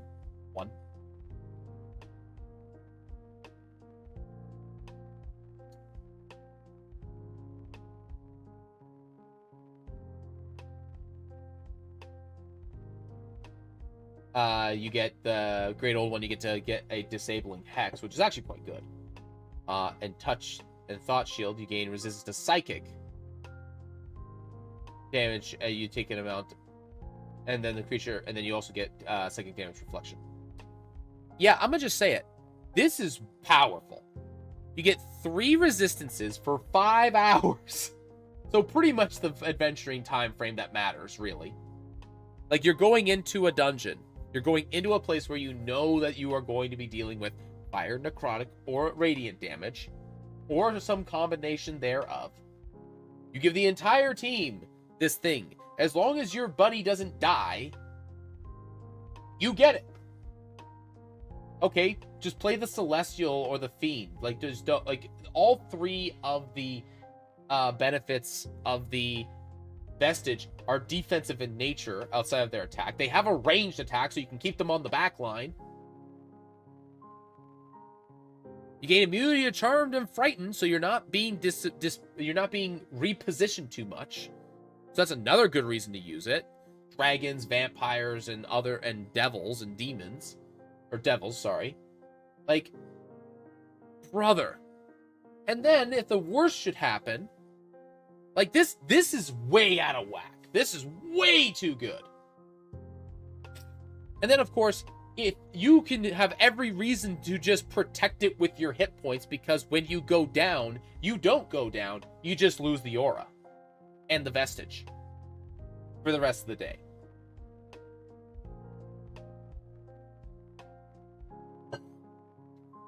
Like, that is crazy good. The next closest thing I see on 10th level, by the way, would be like the Fiendish Resilience, which you get to choose a resistance to have in depth, like passively. You get to choose one other than Force. Just one. This extends it to the entire team. What the fuck? Like, that's crazy.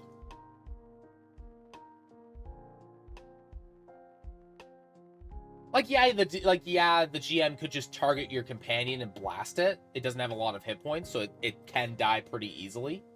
But, like, it has resistance to those 3 damage types, so maybe it'll survive anyways. Oh, wait a minute. What's that? All the powerful spells at level 10 and at level 10 are all saving throws. What does this creature have? Proficiency in every single saving throw.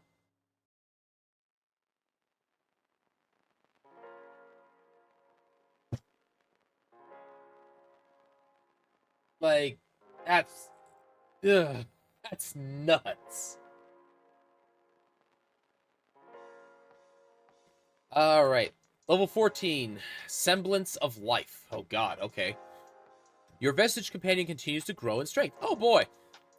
And with your assistance, it can briefly adopt a more powerful form. Ooh, I like this. Depending upon the Vestige type, you can cast one of the following spells while the Vestige is within 90 feet of you without expending a spell slot or needing material components. Very important, probably. Summon Celestial, Summon Fiend, Summon Undead. Let's take a little quick look at those summon spells. Alright. Summon Fiend is a 6th level spell. Which, by the way, you can change which of these you have whenever you summon it.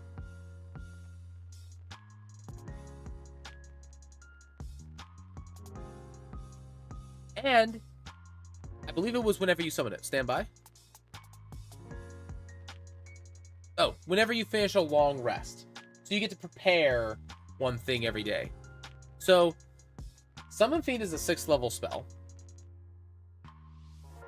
Summon Celestial is a 5th level spell. Summon Undead is a 3rd.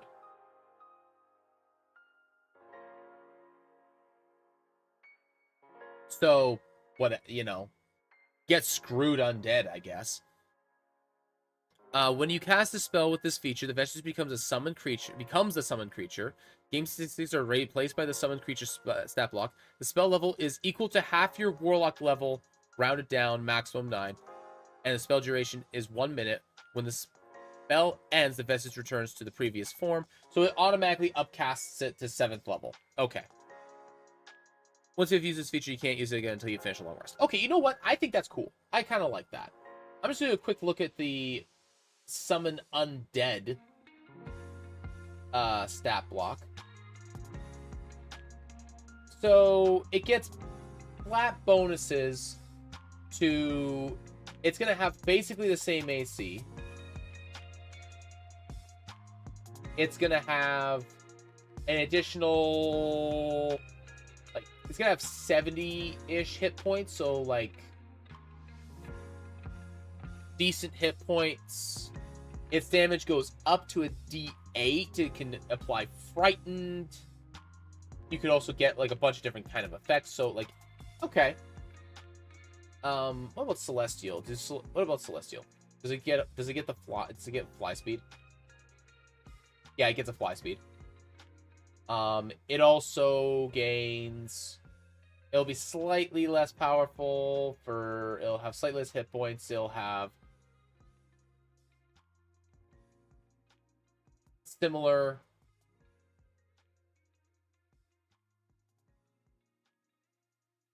It has some like defending oriented stuff. It has better damage dice, and the Summon Fiend I imagine is even better. It has some better damage dice. It has other things that makes it useful. So you get some good utilities out of that. It makes your thing better for a little bit. That's a pretty fine 14th level ability. I don't actually take issue with this.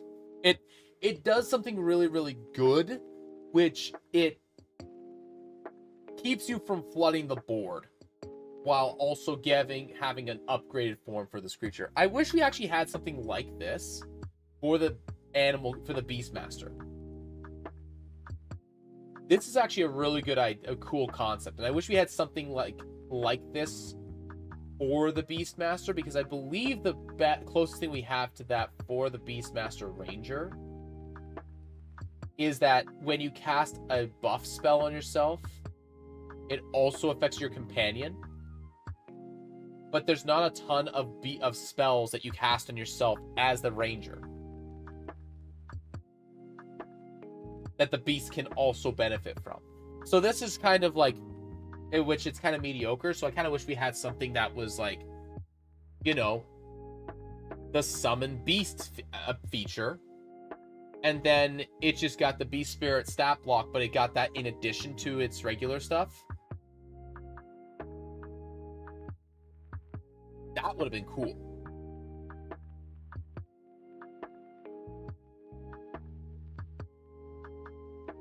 So overall, this subclass, I'm gonna say, is a little overtuned, primarily because of the level 10 feature. The level 10 feature is insane. 14 is good. 14 is good. I think that's actually in a good spot. I think overall I like that. 10 is way out of tune. 6, it's good. It's good. I think it's appropriate. It gives you more uses per day, but not per fight of the cool stuff that your companion can do. Your companion is pretty awesome. I need to check some stuff with Pact of the Chain, Pact of the Chain, actually.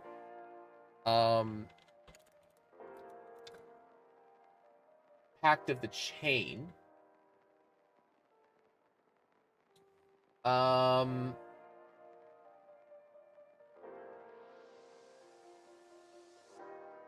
Invocations. I want the invocation, sorry.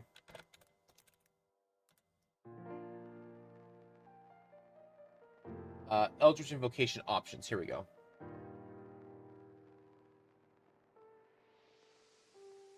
Let's see here. Pact of the Chain stuff.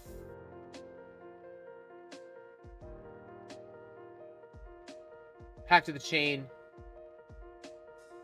You're somewhat familiar with the various gains. Okay, so this would not work with the Fiendish Companion. This stuff does not work with the Fiendish Companion. It only works on the familiar that you create as a result of it. But I would point out... Oh, there's only the one... Wait, is there only one Pact of the Chain prerequisite feature?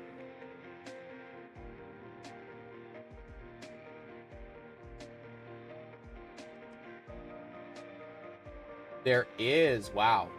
Okay.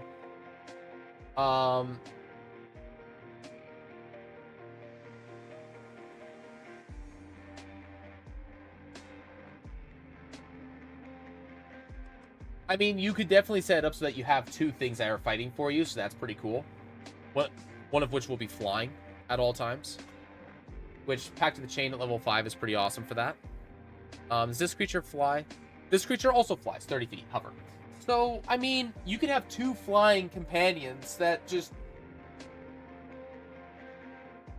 One's blasting, one's fighting.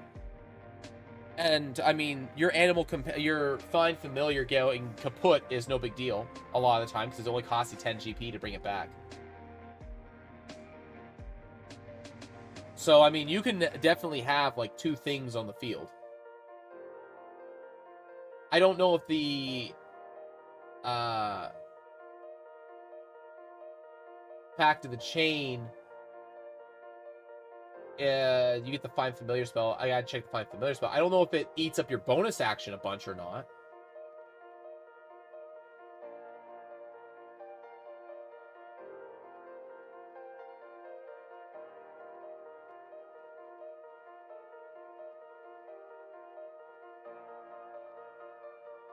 When you take the attack sheet, you can forego your attack for the melee attack of its own. So you can't even command your Pact of the Chain Familiar with a bonus action. You need to expend... It moves, but you need to expend the attack action to make it attack. So, I mean, you can literally... This is actually just the summoner build. You can actually just command two of your things to go and attack with your action and bonus action. So that actually works out pretty well. That's cool. I kind of like that, actually. So that's a good use of that. Have your familiar run interference. Have your vestige do in the backline with you barraging. Yeah, I kind of like this, actually. You could actually play, ironically, Reaper. This would be really, really good for Cavadel. Because he'd have 2 bodies blocking for him really, really effectively.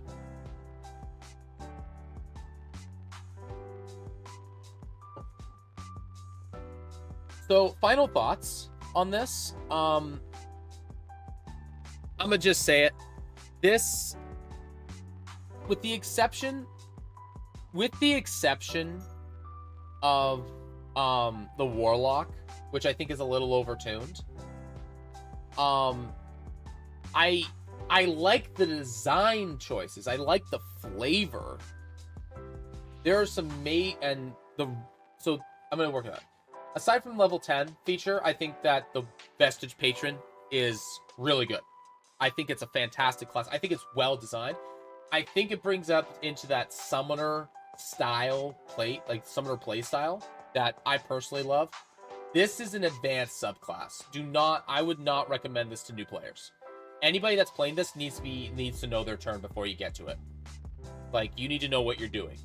You go, I'm going to move him here, attack. I'm going to move him here, attack. That's my turn. Or I'm going to cast this spell through my familiar after I move him. I'm going to move my familiar here. I'm going to cast this spell. I'm going to have my vestige move here. I'm going to have him attack.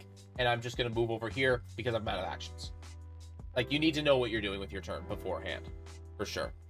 But I think it's a healthy way of doing the summoner style class in 5.5. With the way that they've been doing things, I think this is a healthy way of doing it. In regards to Magic Stealer for the Rogue, I like everything here. The only thing that I think I would prefer is being able to use intelligence for your cunning strikes instead of dexterity. That's like the only criticism I have of it. This also, Eldritch Implosion, and this is going to be a thing for like pretty much every single subclass except for the Warlock one.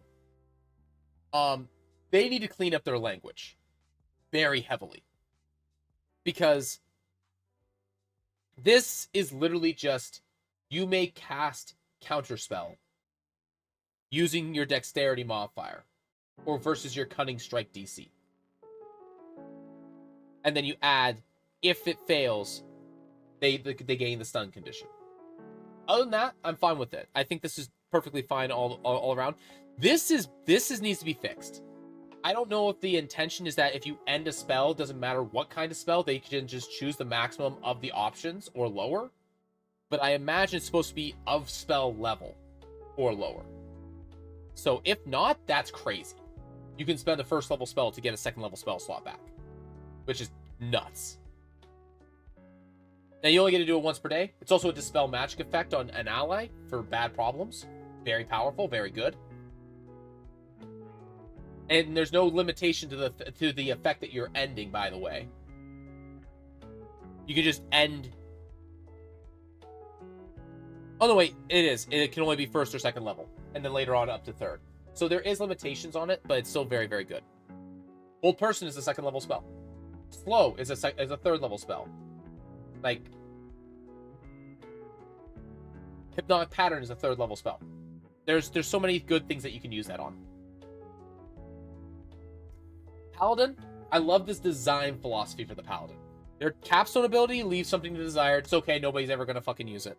But otherwise, I really like this lean into reactions on the Paladin subclass. And give their aura a thing, and then lean into their reactions as a Paladin. I think that's really good. Add riders, add more things to the thing that they're already gonna do. I said this yesterday to I think it was Crimson and Nano. I like the philosophy, the design space that they're going, and everybody else seems to like it, which is just take the gameplay loop that we're already doing and don't add more options. Give us riders. I wonder what game did that long before they did. Hey, wink, wink, nudge, nudge, Paizo.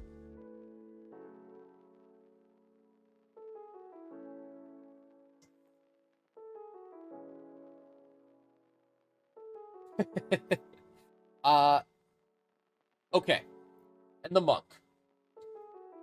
I'm gonna say it one more time for the record so that the people in the back can hear it. We should have had this 12 years ago. We should have had this 12 years ago. This should have been the Elements Monk. Just give it the Druid spell list.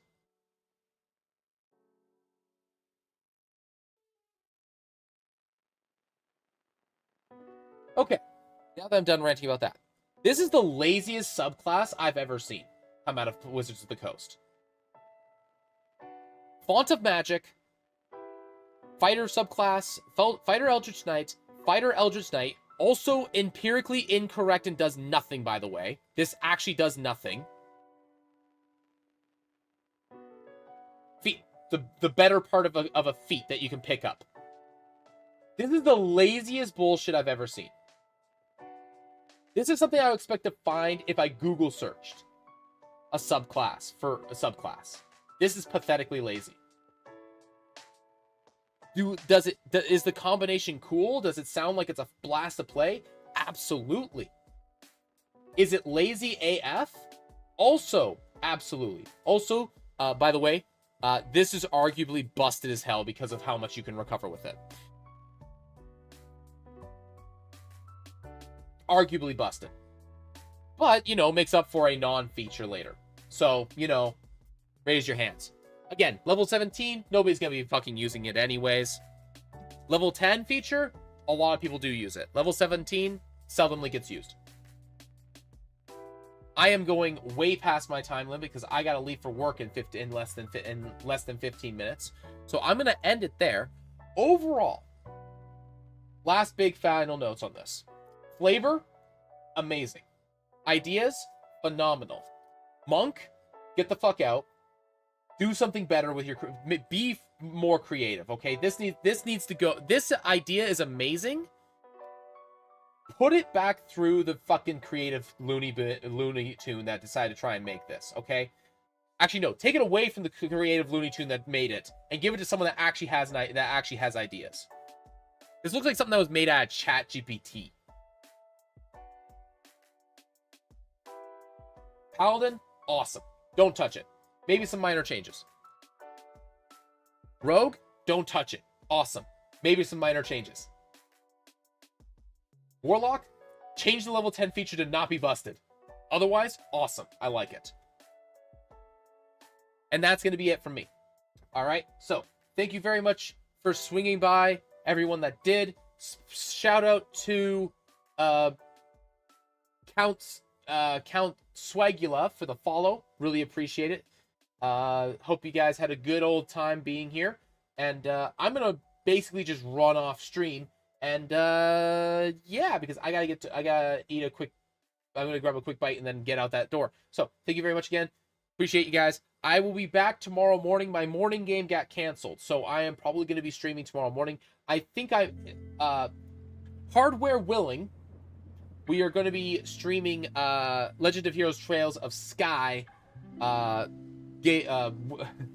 hardware willing tomorrow morning. Hope to see you guys there. Really appreciate you guys for swinging by. And until next time, have a good day.